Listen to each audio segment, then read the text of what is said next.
There's an old saying in the village of Kurobo: the fox is not the enemy of the hunter, but the enemy of the hunter's pride. Let me tell you about how that saying came to be, and how it all started with a funeral and a curious fox. Now, Kurobo is a small village located by the river, where we all knew each other's names, and the air was always thick with the smells of roasting meat, fresh fruit, and the sound of children playing in the dirt roads. We live by the seasons, our lives tied to the land. And one thing we know for certain is that when someone dies in our village, the whole community feels the loss. We are a people who celebrate life by coming together in grief. This is where the story of the fox begins. It was the beginning of the dry season when news came that Abba, the eldest of the elders, had passed away. Abba was a man who had seen many years, and in those years, he had become a living legend. Everyone came to him for advice, from the youngest child to the oldest grandmother. He was the kind of man whose presence brought calm, whose voice was as deep as the river and just as steady. His wisdom was unmeasurable, and to lose him was to lose a part of our soul.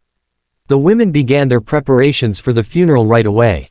They wore their best cloths, dark woven kente with gold embroidery, signaling that we were mourning but not without pride. The men built a wooden platform by the sacred tree, where Abba's body would be laid. In the evenings, we gathered by the fire, listening to the elders tell stories of Abba's youth, of how he had once fought off a lion that had strayed too close to the village, how he had helped bring peace when neighboring villages had quarreled. Abba's stories were woven into the very fabric of our lives, and so, when he died, his death was not just a loss, it was a void that none of us knew how to fill. Now, you should know that Kurobo was a village like any other. We had our traditions, our ways, and we took pride in honoring the dead. But, unlike other villages, we had a peculiar belief. We believed that the spirits of the dead do not fully rest until their burial rites are complete. This is why the mourning period was always so sacred. The longer we mourned, the easier it was for the departed to find peace. And so, the funeral rituals began, with chanting and dancing. The women cooked for the mourners, offering sweet yam porridge, fried fish, and millet beer. The men, with their deep voices, sang songs to guide Abba's spirit to the ancestors.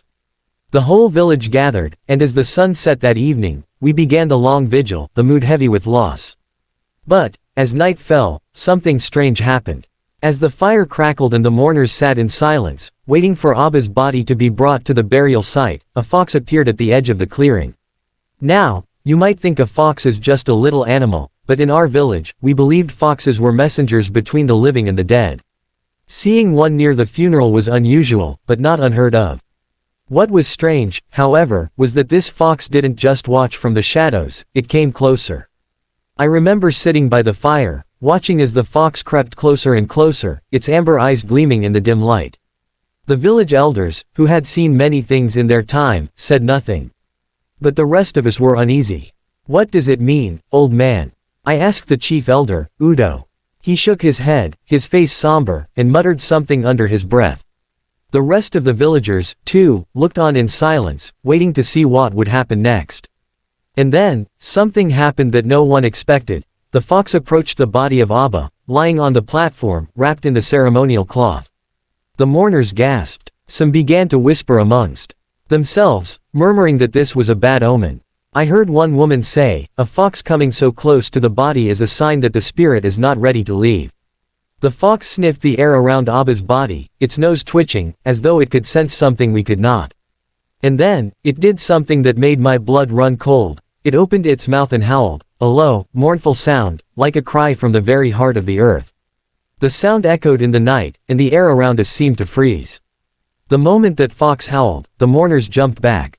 The men began muttering about the witchcraft that might have been at work, while the women crossed their arms and held their breath, certain that something dark was happening.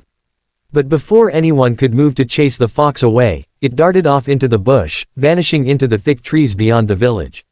We were left in stunned silence, no one knowing what to say. Was it a sign of something? Was the fox truly a messenger from the ancestors? The chief elder, Udo, stood up slowly and addressed the village. "This is not the time for fear," Udo said, his voice grave. "The fox has shown us that Abba's spirit is still here. But we must remember, he cannot go until we have honored him fully." We all nodded, but the unease lingered. As the night continued, we resumed the mourning rites, though the presence of the fox had unsettled everyone. The next day, we laid Abba to rest under the sacred tree, and the villagers, still whispering about the fox, tried to go back to their lives. But the truth is, something had changed in Kurobo. The following days were filled with strange events. Crops began to wither, the river's flow grew sluggish, and even the animals seemed restless. We, the villagers, were not blind to these signs. Many of us began to wonder if the fox had been a warning, a call that we had not heeded. One afternoon, as I sat by the riverbank, my mind heavy with these thoughts, I saw something. There, on the edge of the water, was the same fox, sitting silently, watching. I could feel its eyes on me, and something deep inside stirred. It was as though the fox was waiting for me to understand something. I stood up, feeling the weight of its gaze on me. And then, as if it had been waiting for me to make a decision, the fox turned and trotted away, disappearing into the dense forest. It was then that I understood, Abba's spirit had not been given its full peace. The fox had shown us that we had neglected to honor him properly, that the rituals were not yet complete. Our customs, our ways of mourning, needed more. We had allowed ourselves to be consumed by grief, and in doing so, we had forgotten the importance of the living spirit as well as the dead. I returned to the village and spoke with Udo and the other elders. We agreed to hold one more ceremony, one that would go deeper than the one we had already performed, one that would show the spirits of the ancestors that we, the living, had truly understood the depth of Abba's passing.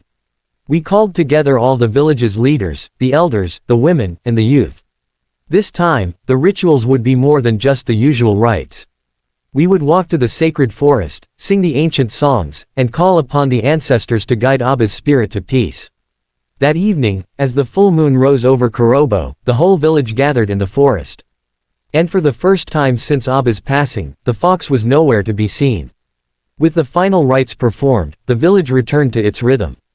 The crops began to grow again, and the river began to flow with its usual strength.